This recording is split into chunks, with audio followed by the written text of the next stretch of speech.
Hey, everybody. Welcome back to Who Moved My Career. I'm your host, Nicole McNamara. Super excited, as always. I'm always excited. I need another word other than excited. Good. Thrilled. Be excited. Be excited. Okay, well, I am excited to have on my dear friend and president of the PIMS Club, which is something we'll talk about later, Neil Sands, a consummate entrepreneur, insane storyteller, and perhaps most importantly, great Irishman. Thank you very much. And if you're watching this, you have figured that out already. If you're listening, you will hear him talk in a few minutes and it'll become abundantly clear. But I am thrilled to talk to you today, Neil. I'm always thrilled to talk to you, A. But B, we have such an amazing history together. And you have such an interesting story of how we first met, where, kind of our origin story, but also where you are today and where you are now.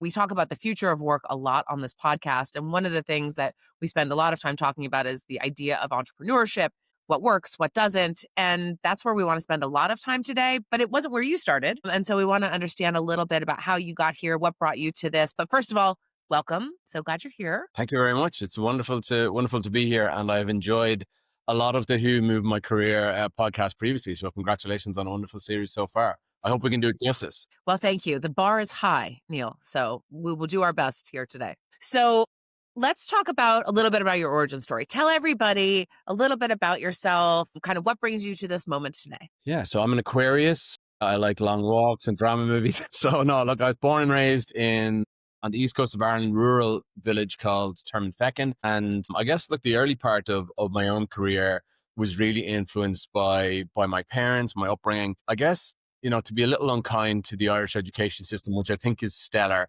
where it lets itself down, kind of 30-ish years ago, 20 years ago, it wasn't super strong on career coaching or career development or career counseling for young people. So I think a lot of my generation of student, when we were coming out of high school, secondary school here at 18, I'm not sure we had the full scope or awareness of what a career could be or what direction it could take. So you're taking a lot of your cues from friends, from family, like, your parents or your parents' friends or whatever. And so many of the people, particularly on my mother's side of the family, were teachers. And so I was always very interested in teaching. And even through university, there's a program in Ireland where university students can substitute in for a day at a time. And get like this kind of, day rate for teaching. So I did math, stats, and history in my undergrad degree. So early on in my career, I had these kind of small exposures to teaching, which I really enjoyed. But I got into political science, criminology, and anti-terrorism analysis in my master's after I did the maths and stats piece. And that kind of secondary study, for want of a better expression, was a good sort of blend between what I enjoyed in mathematics, which was logic and quantitative thinking. And then I always had a passion for history, and a lot of that is storytelling. It's very qualitative. So the intelligence analysis studies, postgraduate studies I did, was a good blend of those two things. And so I ended up, after finishing those studies, kind of looking at what I could do to blend a career in those two disciplines. And so I eventually ended up at Accenture, and I was a management consultant. So my first engagement there was in Dublin, and I did some work on a statistics project around licensing, the license that you have for your car, your driver's license. It's quite a funny landscape in Ireland, but because the average driver in Ireland doesn't start driving until they're 23 because insurance is so high in Ireland. So we were trying to convert the Irish driver from this big page of paper that we had to the card that we have today. Like I think 3 or 4 years ago, it was still this page. The first time I ever saw my husband's license, my husband's Irish license, I was like, is this a license to drive a car or a note from your mom? Because I can't tell the difference. I know. Like, candidly, it was abused a lot, Nicole, because you could print one of those out and you could be all sorts of ages. And yeah. I mean, think about the fake IDs and the trouble we have to go to in the States.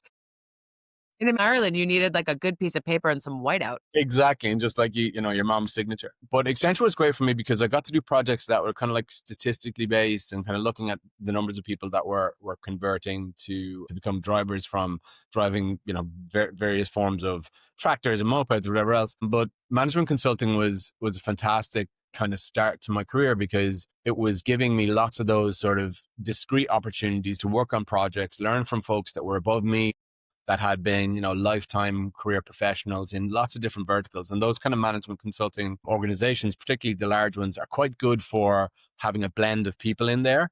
Um, those folks are always trying to change division, right? So you've got like operations people that want to go into marketing, and you've got marketing people who want to go into finance, etc. And so it was a good breeding ground for kind of just learning about the scope and breadth of business. When I did my next role then was in Royal Bank of Canada. So I moved to Toronto. I was there for 4 years, and I had a great experience there in counterterrorism, anti-money laundering, anti-terrorist financing. So really more akin to what I had done in my postgraduate degree, but finally ended up in Dublin again to do my MBA. And this was, fantastic for me insofar as it was back home, and I'd spent a couple of years away, but it was kind of like learning a language by ear, when you hadn't done formal business training or at an academic level business training. It was good to see, well, when I was in the bank, I was learning this stuff. And when I was in management consulting, I was learning this stuff. And now I can see the formality of that. I can see where operations, finance, and HR and all of these different verticals within any business, I can see how they're operating. And it was giving me this nice structure around how business was formatted and how to operate in it. Because before that, a lot of the time you're just sort of feeling your way, and you've got maybe mentors that are saying, hey, this is the way things are done around here. But the MBA was really good for that and kind of put it into a structure. But at about that time, I was working in Royal Bank of Canada. Social media was really becoming a major player in how people communicated via the internet. It was still in its kind of nascent era, and I was given the responsibility as kind of like a side hustle at Royal Bank of Canada to figure out the social strategy and like what does a bank do on social media. It turns out like it can do a lot, and there's a very good story that a bank can tell as the various life stages that its customers go through. So I had an opportunity to do some of that as well, and then eventually just through some of that work and through my MBA, I finished up my thesis around social networking, and really got a deep dive on social and how social technologies were changing the fabric both of society, but also how business was going to operate, and how user generated content and how communities were starting to shape businesses, and shape products in a way that they'd never done before, kind of bottom up rather than top down. So by the time I got to Silicon Valley, which was always my goal, I was really ready to get down Page Mill Road, to get to Mountain View, Cupertino. And I spent the first 2 weeks in Silicon Valley, like beg, borrowing, and stealing network connections so that I could like go into Apple and get a walk around by somebody who worked in Apple. And this is really where the Irish card was such an important part of my career, because there's an Irish person in the heart and core of every city, of every organization, and they were really willing to take in relatively young back then, but in my career relatively kind of new entrant, and explain, hey, this is what Apple does, this is what Google does, Facebook, etc. And so all of these places that I had kind of studied through the course of my MBA, I was seeing them now on the 101 as I was sitting in traffic in like this little tiny smart car that I could afford to hire. And I got around all of these organizations and just got really drunk on the idea of Silicon Valley and the possibilities of technology. And I ended up in Salesforce. I did my time there as our paths crossed. I left Salesforce then after a wonderful 5, 6 years there, great innings. And I moved back to Ireland after a short stint in Silicon Valley as an entrepreneur, and brought that same kind of business back to Ireland. And I set up a number of businesses here at home since, I guess 5 years here or more now. So it's been a bit of a patchwork quilt when I look back on my career. I've never actually sat down and had to explain it to anybody. How'd it feel? It's been very rewarding. And I'm an entrepreneur now. So that's why you've got like these like deep lines, and my hair is graying and my beard and everything else. But I think the career I took is definitely maybe not a typical one. And I've struggled when, and I haven't put together a CV for a while, but every time you're asked to speak somewhere or you're asked to give, a bit of an interview, you have to put your bio together. Mm. And every time I read it, like, oh God, like, how's this going to make sense to anybody? But I think there's like a set of skills that I've picked up along the way, whether it's large or small organizations, whether it's, traditional service industries like banks and management consulting, or some of the newer tech ventures that I've had. And I think they all lend themselves to being an entrepreneur. Whether I'm a good or bad entrepreneur, I don't know, but it's a set of skills that I think are broadly applicable if you go through those large and small organizations, just the way I have. One of the things I was thinking about as you were talking, I think a lot of people feel this, especially right now. I think, this idea of being a generalist is not particularly popular right now. Like, if you're not deep in understanding the ins and outs of LLMs, like you don't have any value to give. And what I'm hearing from you is that those experiences that you had across the board in organizations that seem disparate actually lend you and helped you understand the world differently. And that, kind of shallow, maybe not as deep experience has has help you understand a landscape that perhaps you wouldn't have if you had just been a finance person, for instance, or just taken, the math route. And I think a lot of people struggle. I struggle with that. My background is very similar. I mean, how do you make sense of nonprofit, hospitality, business theater, big tech, like, coming up with your through line that makes you uniquely qualified as opposed to being a potential, like, this doesn't make a whole lot of sense, I think is also what makes people really interesting. And I think we don't talk about that enough. Also, side note, if anybody has listened to, I think it's like episode 4, Ryan Chaos Curtis was actually one of your students from way back in the day. So, I mean, if you haven't listened to that, it's an amazing one, and talk about a story of incredible resilience. But the other thing that I think I hear, Neil, is you tap into a sense of curiosity about the businesses and the places you find yourself in. I think in ways in which take a certain approach or take a certain level of gumption. I mean, for you to, find the Irish people floating around in Apple or Salesforce, kind of network your way in, I think takes a gumption, but be a certain, like you have to be interested in the world that is around you in order to have a viable next step. But it takes a lot, and it takes you going out on a limb and saying like, "Hey, you don't know me, but would you like to would you like to?" Did you find yourself having to call people and be like, "Hey, I'm Irish. Would you like to talk?" Yeah, like nobody tells you that that's a thing, right? Like you don't get told you're Irish until you leave Ireland, and then it's like, oh wow, this is a differentiator for me that I'm Irish. Um, yeah, I think you touched on something really interesting, which is like the ability to get yourself excited about doing something, or the ability to get yourself excited about something that you didn't think you could be excited in.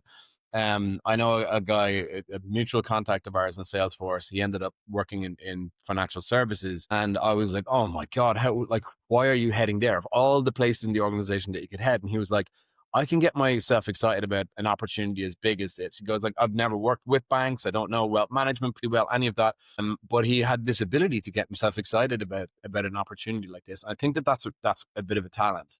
And it's like you're just convincing yourself that, right, if I have the sort of the guts to write this email and reach out and go, okay, I'm going to have this conversation with somebody, it can really pay off. But yeah, it's like it's an active behavior that you get yourself excited about something. And I'm not sure everybody can do that, but there's times when, you spill the milk on the ground and you have to get yourself excited about cleaning it.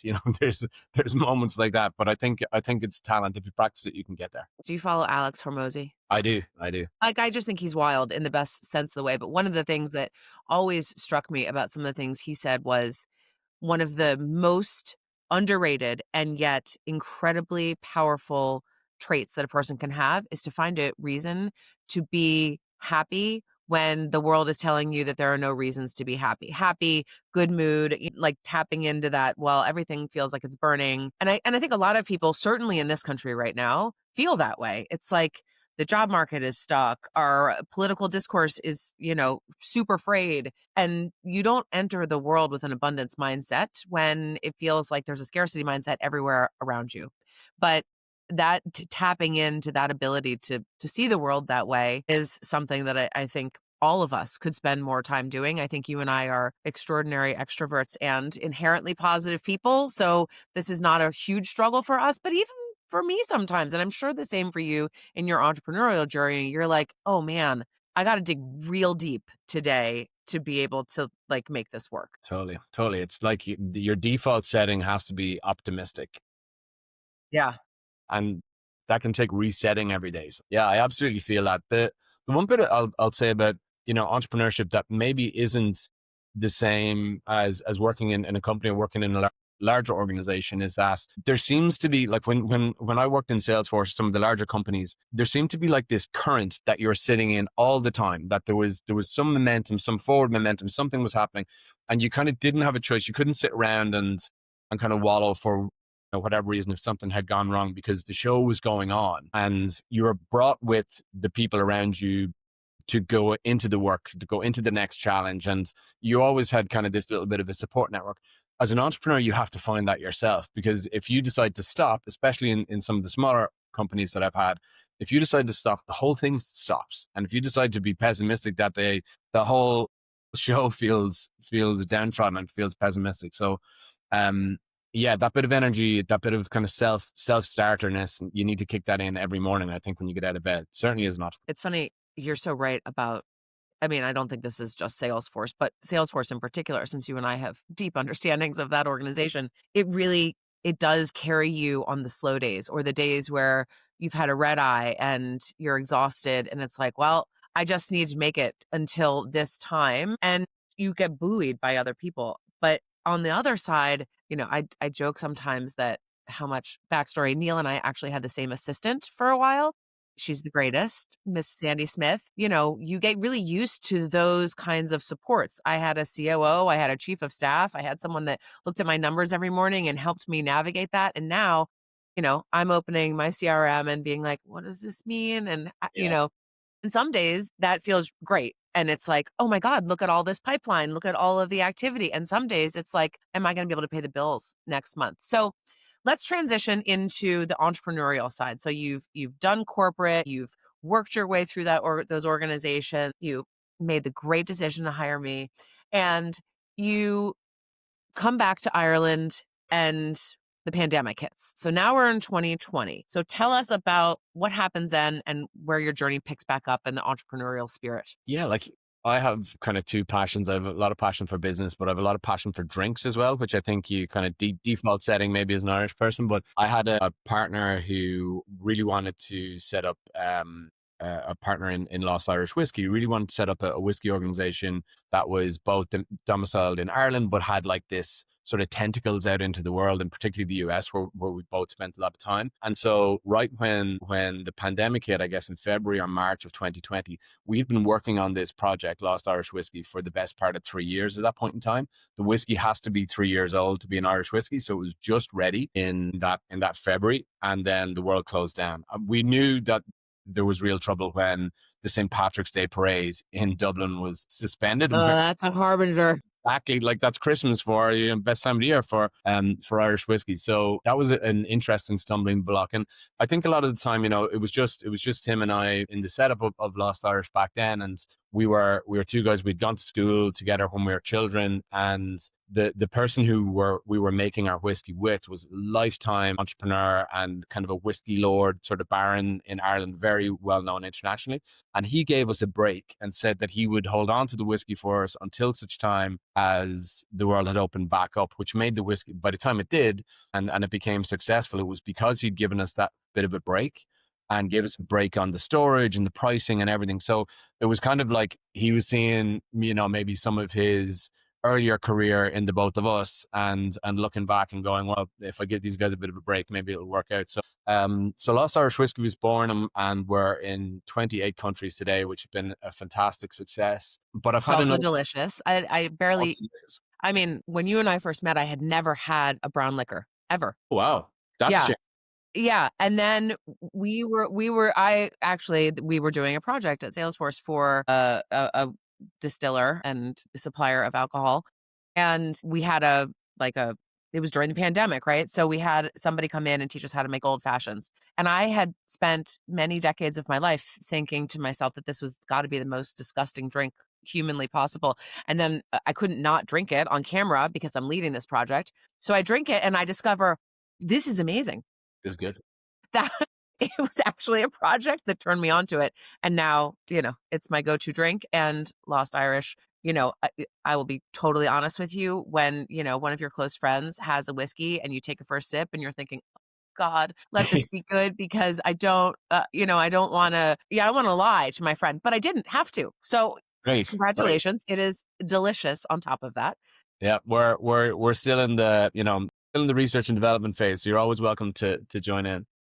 So yeah, but like Lost Irish is a great example of, we had a concept, and it's around, the reason why we've called it Lost Irish is the Irish get wonderfully lost all over the world, and we have kind of this spirit of adventure, and we're playing the word spirit. But I think the kind of tagline for Lost Irish, was to get lost and stay lost, and kind of keep that keep that spirit of adventure and keep that energy in what you're doing. And the Irish are kind of famous for that, particularly when we get out abroad.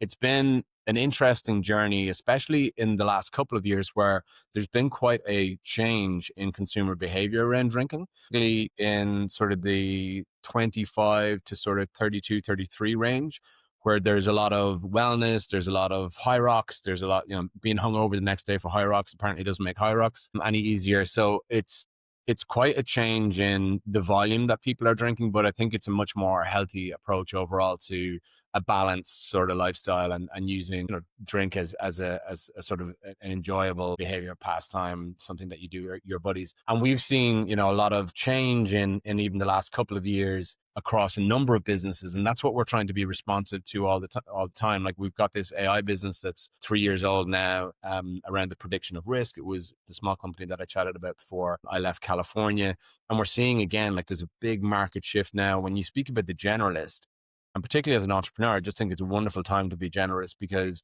all of the prosumer tools that you needed to be great at 5 years ago, 10 years ago, those are all no code options now.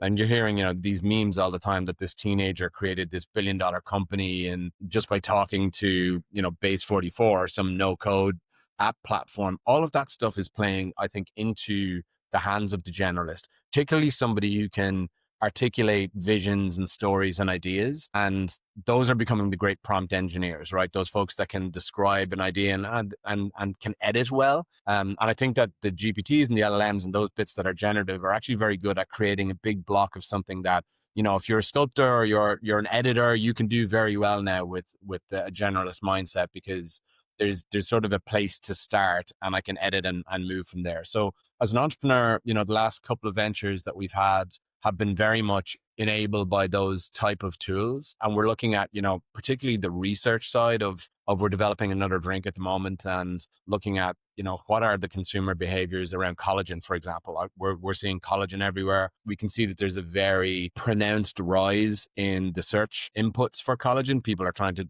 drink more protein and this type of thing. This would have taken you 5 years ago. That would have taken you Nexus, Lexus researching and Gartner researching to get your arms around that. So there's never been a better time, in my opinion, if you want to understand the depths of an opportunity, and to really get your arms around it.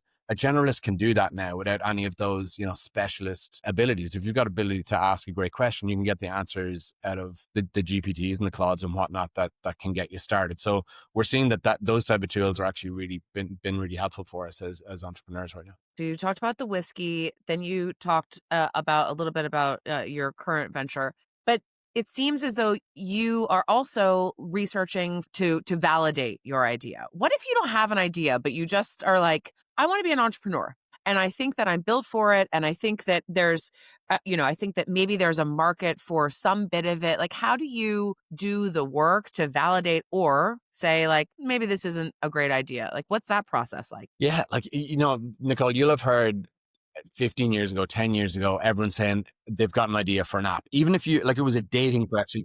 It was a dating question in Silicon Valley for a time. It was like, oh, so what, if you had an app, what type of app would you build? I still have those moments. I Do know, you? I think everybody does. I think, and I don't think that's gone away. So I feel like there's, the idea for the app is actually, it's another way of articulating that somebody sees a problem and they think that there's a solution to it. And the solution for everything for a period of time was an app, right? And I wouldn't say that's gone away entirely, but certainly there are signals that I think, if you're entrepreneurial, I think everybody's wired a little bit to be an entrepreneur, the same way everyone's wired to be a designer.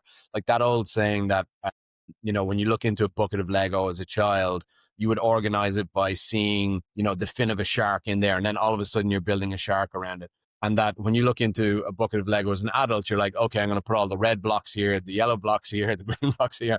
And we get like decoded our ability to identify, these creative opportunities gets kind of, bred out of us as we become sort of professionals. And I think we kind of need to unlock that again. And I've always kind of been a believer that if you see an opportunity, if there's kind of this bit of a signal, explore it a little bit. You don't have to leave your day job over it necessarily. And I know lots of folks that have explored sort of side hustles. Like, we are definitely in the side hustle era at the moment, and have been, I think, for the last decade. I don't know anybody who's in business that doesn't have some like side career, side project, side interest that could be a business as well. But that ability to ask now, how big is this opportunity? If I was going to pursue this, like, I know a guy I'll give you an example. I know a guy who his son is a great goalkeeper. He's soccer goalkeeper. And he watches his kid play soccer every Saturday, and his gloves get wet. And so he's got this towel that he hangs in the net, and he goes over and he tries to dry his gloves, and they never stay dry or whatever else, because the towel is getting wet because it rains 90% of the time in Ireland. And he's like, I wonder if there was like just some little cover or something, like a little umbrella that I could put this towel inside, that he could hang the umbrella on the net and the towel would always stay dry. So super simple, sort of idea. And he's asked ChatGPT and Claude and others, like, how big would this idea be? Or has anybody done it before? Whatever. And he now has, a towel umbrella business, little kind of business, but everybody who wears gloves or needs to keep their hands dry for sports is buying this thing. And he was able to figure out the whole market research opportunity, the TAM. He was able to figure all of this out just kind of by asking questions. And then eventually he like paid the $20 a month to get, create image of this thing. So, at GPT as something generative, drew a picture of what it could be like. And he took pictures off his phone of ones that he liked, that he had drawn out on paper. And he's like created this little business out of it. And so like that exists now in a way that it never did before. You could never ask, and I do think there's a big part of therapy in GPT, but certainly for entrepreneurs, like you could never ask, who would you go to ask Right, that? because it's not like you don't have to have an ego with it. You can ask it the stupid question. I Yeah, mean, the exactly. really stupid question. And most of the time, not only will it answer it, it'll give you a little ego boost along the way. Like, Yeah. great question, Neil. Yeah. Thanks so much for asking. Yeah. Really insightful. Or the amount of stuff I've said, like where people think I know it already, and then I have to go back and go, oh, actually, what what am I doing here?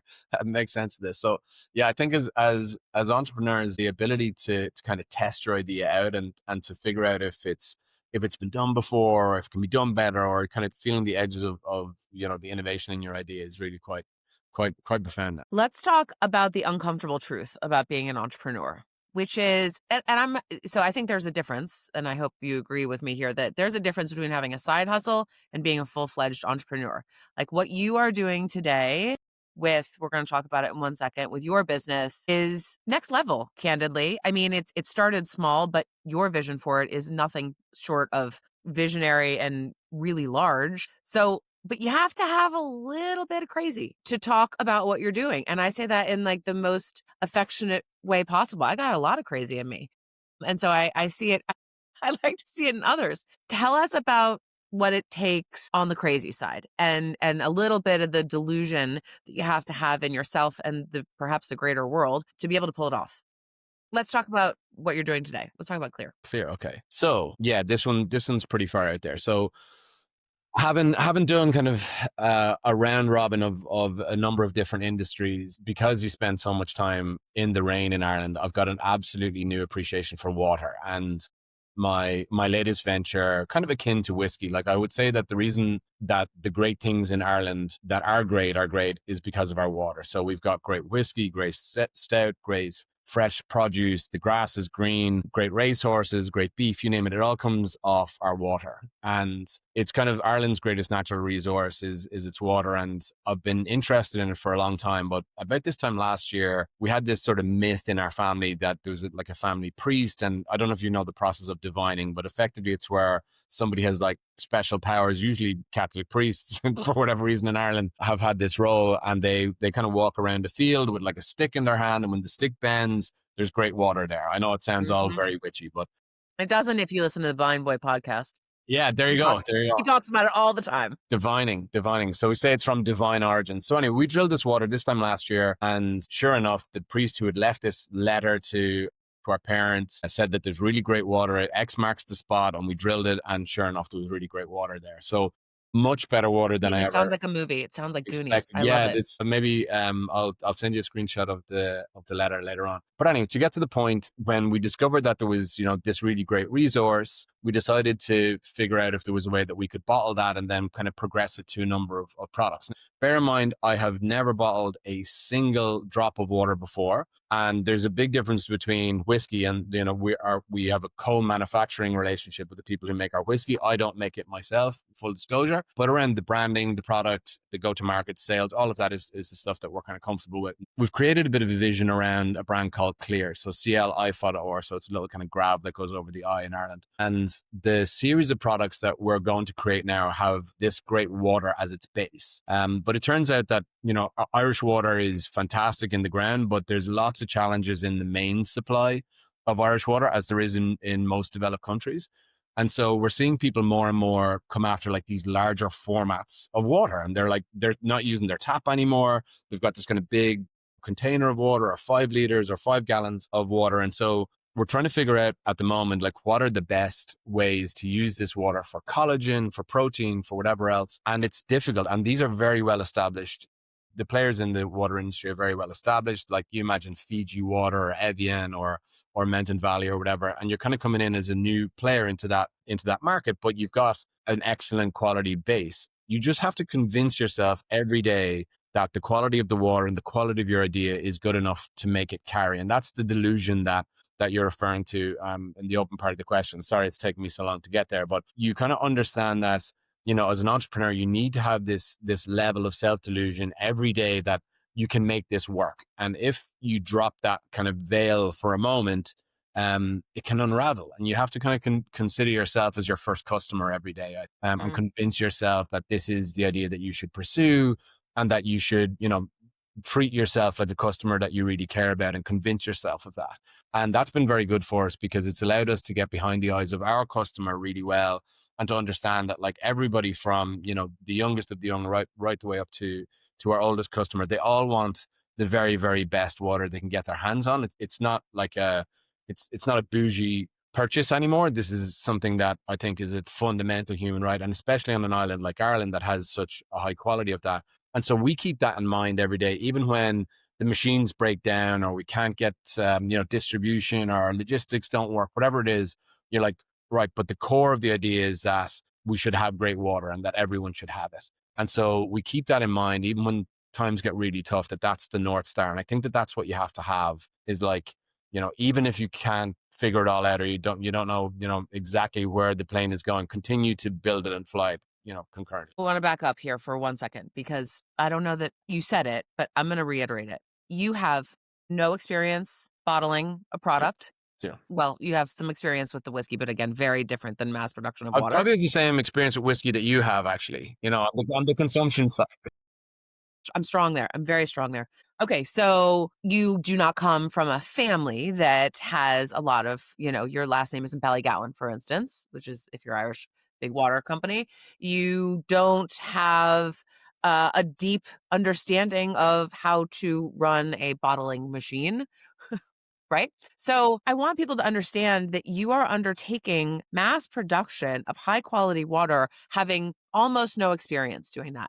And when you and I were preparing for this, one of the things that you said that I wrote down, because I think it's such an important point, is you have gotten here partially by gumption, the same gumption that marched you into the Apple offices, but you've also gotten here because you, Neil, are very good at identifying what you are uniquely good at. And, not surprisingly, the organization that Neil and I used to work at, all we did was visions. And so having to the ability to tell a story, the ability to believe almost to an insane amount in the story that you tell is, I think, the thing that has carried you through, certainly for as long as I've known you. But I think it's the thing that makes you uniquely positioned to do this. But you have to know that about yourself. And you said when we were preparing, like, you have to be able to be very clear on what you're good at and apply what you're good at to something else. Can you talk a little bit more about that? Because I think it's, I think people will say sometimes, I'm really good at numbers. And it's like, okay, great. But like, what does that do for you? What does that do to the greater world? Help us understand the vision side of it. Yeah, people, I think, really interestingly, people get hung up on their title and not on the capability of the title, right? So if you hear that somebody's really good at numbers, what they're actually telling you is they're good quantitatively. They can figure stuff out in black and white. They can make stuff that's gray, black and white, which is a brilliant, like, distillation process in somebody's psyche, that they can cut through the noise. Somebody who's good at numbers, I think, has a great discipline around ideas, and they don't suffer this mission creep that a lot of sort of qualitative and creative people do. And they're fantastic logicians. Like these folks that are good with numbers have a great grasp on logic. And if you imagine just those set of characteristics that somebody who says that they're good at numbers of, if you were to pick up that set of characteristics, that's an operations person. That's a person who's great on the execution side. That's a person who you want beside the creative idea, beside the visionary, to get stuff done. And like when we hired, like the first hire that we made at Clir was he was a COO at Coca-Cola in Europe. And so he understands bottling given, but his capability of like executing stuff at a global standard level is unparalleled, right? He happens to be in the vertical that we really need him. And kind of, I think step one for a lot of folks that want to get something done is find somebody else who's great at it and, you know, get out of their way, recruit them, partner with them, whatever else. And I think that initial, you know, moment of thinking that you are just the title that you've come from, I think can be very, very limiting. But, you know, in my career, I've been fortunate to mix with a lot of kind of varied people, you know, people who are left brained and right brained, but particularly people who are you know, qualitatively minded and who have a vision for what the future can be, and they get very excited about it, but they kind of fall down then when it comes to the execution, or they hit a hurdle and they're like, oh well, you know, even simple stuff like you'll have a great idea for a company, but you won't be able to figure out how to set up the company or register it for tax or get the certifications. All of that stuff is like, it's a secondary skill that you need to kind of find within yourself. So And it's also not optional. I mean, you can't skip that, no, no, right? you can't. But it's a barrier for people, you know, and they're like, Oh, oh, yeah. well, you know, I'm an ideas person. That's not my thing. You know, you can't have that mindset as an entrepreneur, I don't think. But in terms of creating visions, the vision is on the cold day when it's raining and you cannot get out of bed to go to that factory. The vision is what keeps you going. You know, it's that. I'll give you an example. So we bought this water factory that had gone bust. Nobody in their right mind would go near bottling water at this place again.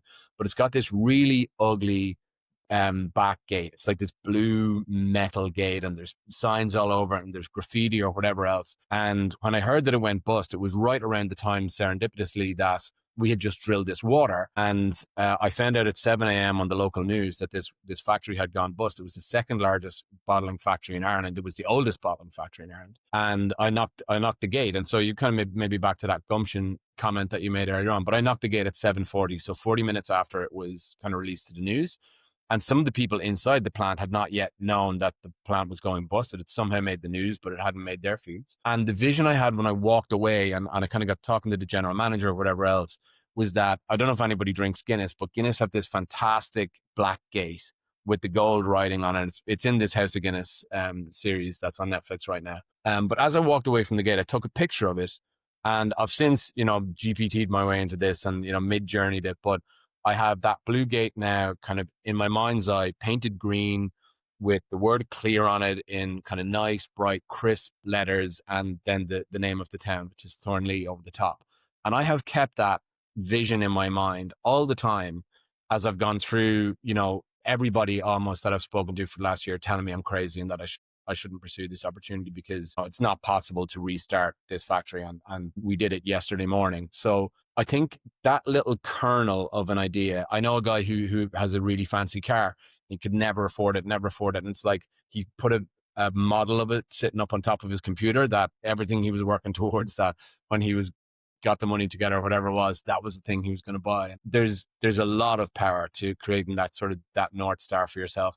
And if you can articulate it for yourself, you can articulate it for others. And I think that that's a talent in and of itself, to be able to create a vision, but share it with others and get other people excited about it. Like if you're, you probably tell, you know, when I'm talking about that green gate, I'm really, like when I walk in that green gate and it's not even finished, been painted at the moment, but there'll be some part of like the promise I made myself when I had that vision that I have held true, and that I kept that promise to myself. And that type of vision is important to share with others because they can kind of take it on as well and take a bit of that for themselves and carry that forward.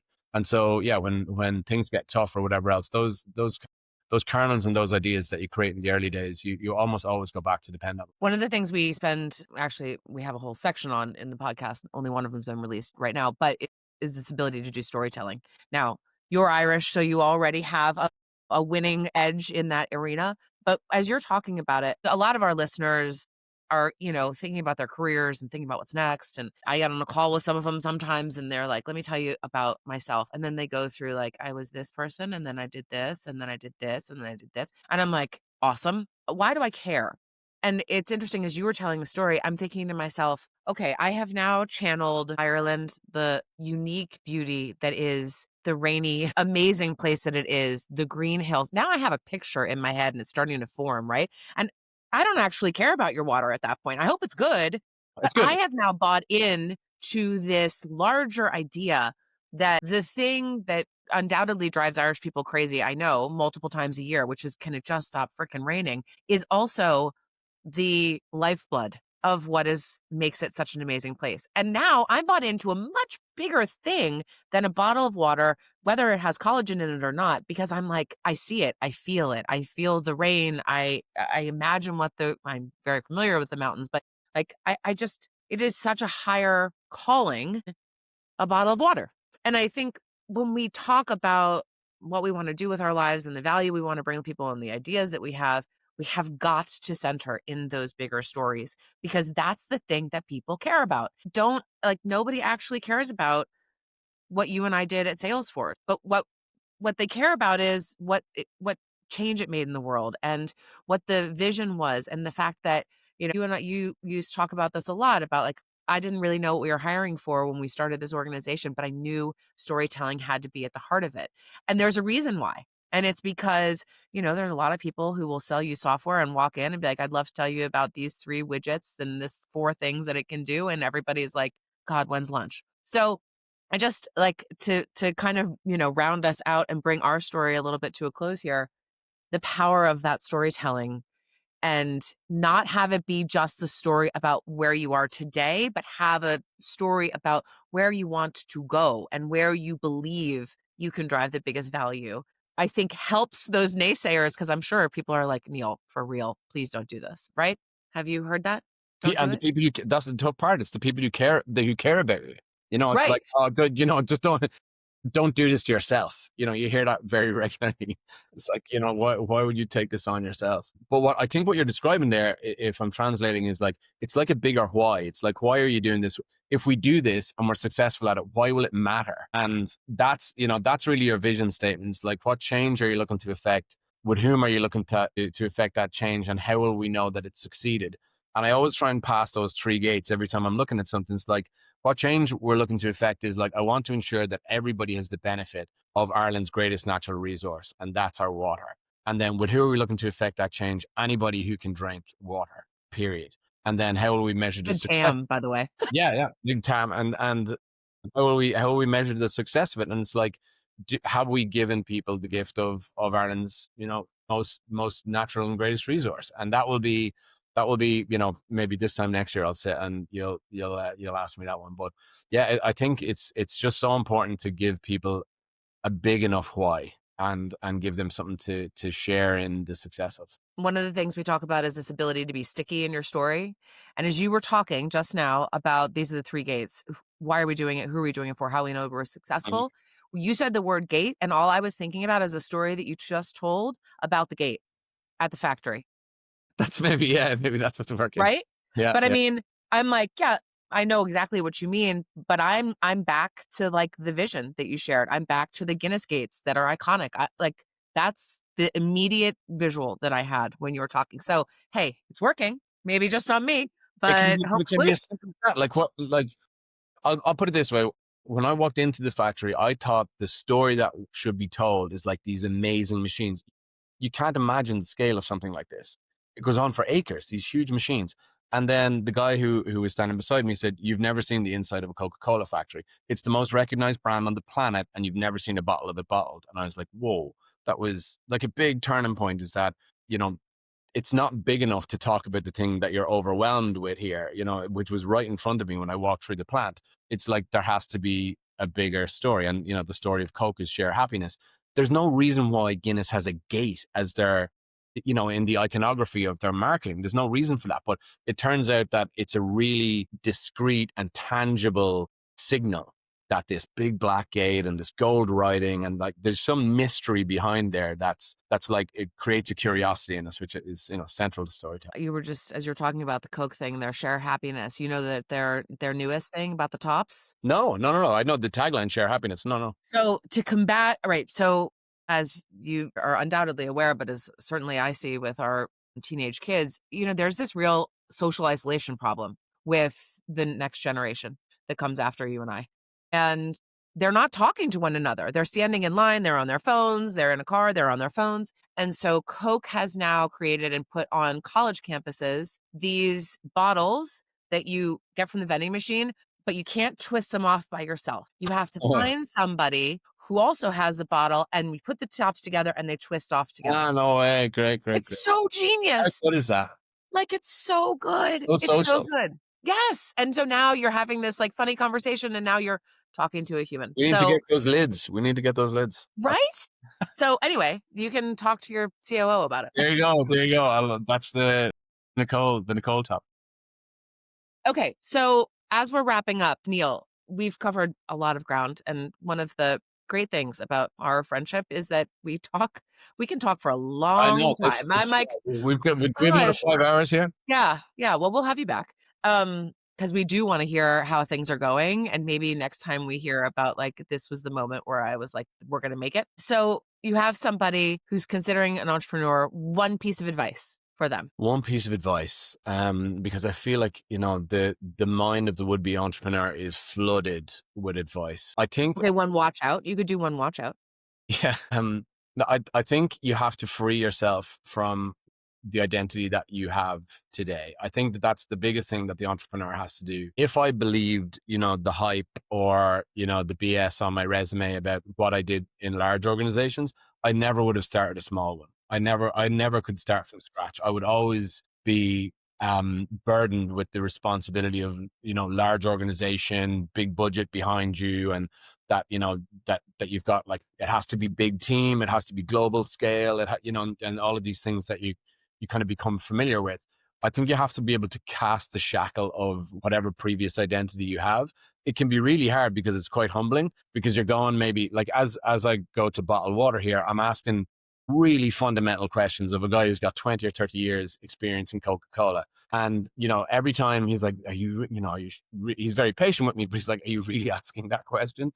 And my snappy response to him before was like, oh, if it was software, I wouldn't be having this problem. And he was like, well, you're not in software now, buddy. And so I think, you know, that's just kind of my own personality going, oh, I was comfortable in this old version of myself where I could be successful because I was using tools and formats and approaches that were familiar to me.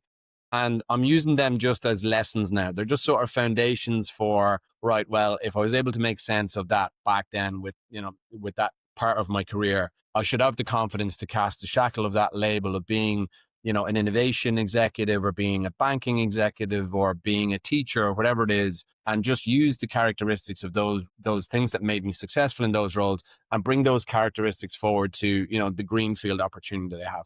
I think you have to give yourself permission to reinvent. And I think very often the hard part about that is holding yourself out as the new you, as the new reinvented you, because you're like, oh, are people going to like me? Are people going to accept me? Are my friends, my family, my wife, like, are they going to know the bottling water Neil Sands, or are they going to look for the Neil Sands that was in Silicon Valley doing all those things? And you have to just forget that and go, right, well, look, I've got the confidence to reinvent. And if it doesn't work out, like, that's what plan B, plan C, plan D, plan E is for. Just reinvent again. No one cares. You know, No you've one only got cares. one life. No one cares. It No one wouldn't cares. matter if you showed up as a completely different version of your professional self tomorrow and leave the one that you tried today behind. It's like, it's absolutely all right to start again. Well, I'm always looking for the version of Neil Sands that is the most fun person, whether that's in Lake Como or Vegas or Ireland. That's always the Neil Sands that I'm looking for. Also, I'm just going to call it out. You said green field, so I know what you mean, but I'm thinking about the water again. So Ah, this is great. I you're feel like crushing the it. marketing is working. Woo! It is. It is really, you are really doing it. And you have planted a seed deep inside of my brain that I will never be able to fully extricate. This has been amazing. Thank you, Anil, for taking the time with us. I think that this is such an important conversation. And I encourage our listeners to Look before you leap, but don't look too long, right? There's never a perfect time. It's never going to be perfect to do it. And to our last point, nobody cares. And the people who love and know you are going to love and know you no matter what. And so we are so happy that you were here. Thank you for doing this with us. Tell us where we can buy some Lost Irish. Let's do a quick Oh, marketing. lostirish.com. Absolutely. I'm all about the plug for sure. It is. I should have had some on the like on the back here. I was like, oh, we could put it right here with the green I books. know. But anyway, next I time don't we have have you thought of on. this. I was like gone. I know. Yeah. And I would like to dedicate this episode to us generalists. There is absolute beauty in it. We're not getting nearly enough love right now, but I'm with Neil that those experiences always lead you to be a better business person and certainly a better entrepreneur. So to our generalists, hang in there. This may not be your moment, but it will come around. Keep the faith. Absolutely. Neil, thanks so much. Thanks to all of our listeners, and we'll see you guys soon. Bye.